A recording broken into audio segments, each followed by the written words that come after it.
Okay, I'm gonna show you guys what I've been doing.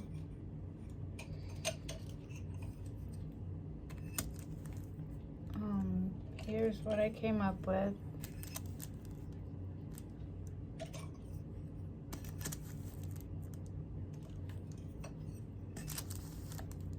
I wanted to make a Octagon clock, traditional lead came stained glass piece. This is my first time.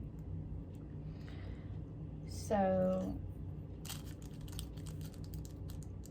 I'm learning from being self-taught or watching videos similar to what I'm putting out. So we're going to see how well I've been paying attention. I'm going to start in the center, stack and build. So if something grows, it would be okay. But traditionally, you would start by laying a border around it, like 2 rulers, or in the corner and build down. But seeing it's a clock, and it doesn't matter if it gets bigger out that way so much, I'm not going to try to let it get bigger. So I'm going to take my U-cane and I'm going to face it outwards, and I'm going to kind of use this to help me shape it, because this is what it's going to go on.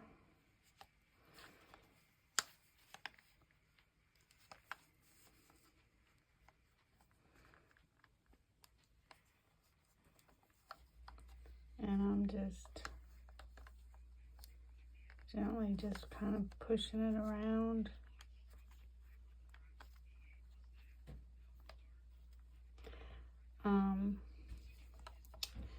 When I get to the end, I'm going to overlap it a little bit.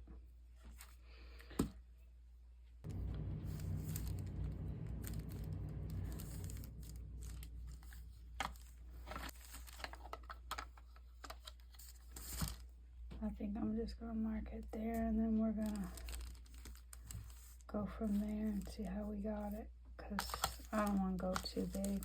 So I'll just mark this right there where I want to cut it.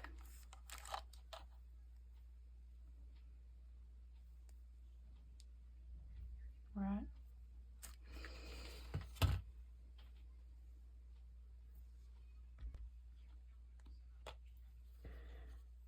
Okay, so I'll cut the flat side and snip, and we'll see, and then we'll do the flat side here.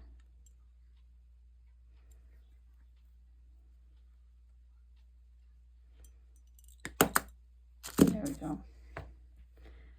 And now I gotta get that one. I think I did a little big, and that's fine, because I'm gonna have to straighten that up. Oh, barely, but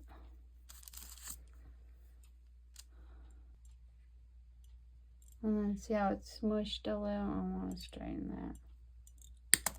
that. So now, theoretically, I got my perfect circle, and it's kind of tight, but nice and snug to get in.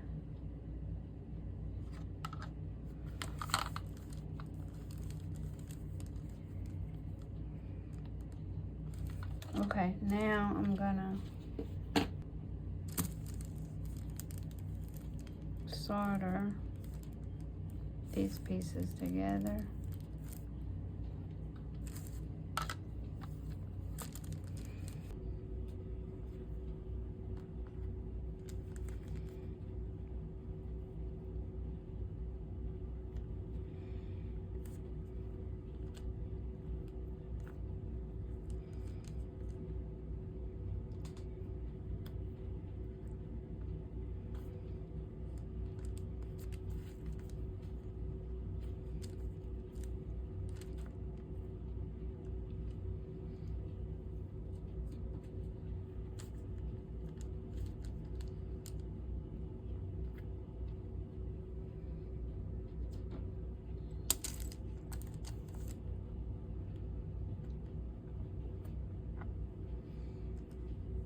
I'm using, and I'm gonna dab it on this little joint.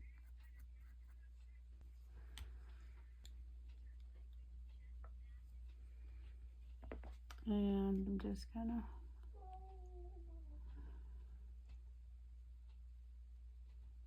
touch it down and tin that.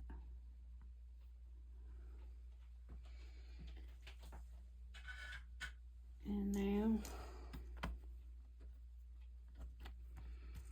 can do the other side.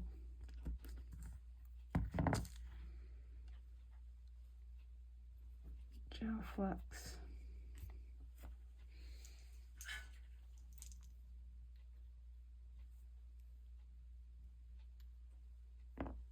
Dab.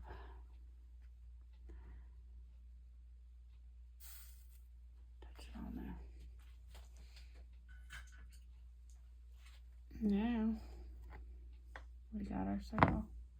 Since that's soldered, let's test it, because it wouldn't make no sense going forward if it don't fit. And there it is. It's fitting rather snug, comfortable, not too loose, not too tight. It looks good. So next, I guess it would be getting this to hold still so it's not flopping all over the place.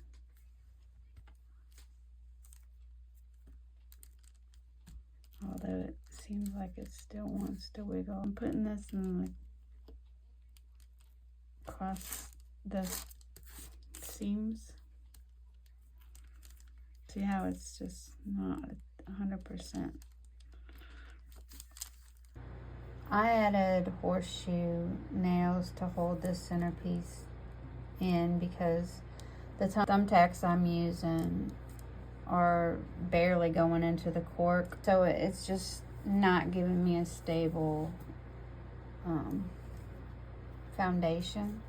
I think you just start building at this point, but I need to know where I'm at with the pieces, so I just want to look and see first if I'm even pretty close or way off or whatever. It just slips in. There's a lip and it slides in the lip. Where I did solder that, I had to use nippers to get a little bit of the solder off the sides because it was stopping the glass from sliding in. So, like you can, but I got it opened. I have done so much Tiffany method that I spent time, like I was thinking I shouldn't need to, but I spent time grinding a lot. And I think with this method, there'll be so less of hardly zero grinding because I can cut pretty close to the pattern. I mean, like pretty much on it. So for some reason, I just grounded a lot. Okay, I wanted to come back to a subject. The circle that goes in the center. It is bigger than the circle in the drawing. This is much thicker than what I anticipated, but the main thing that I want to talk about, I made the first circle by wrapping it around here and cutting it. I got a little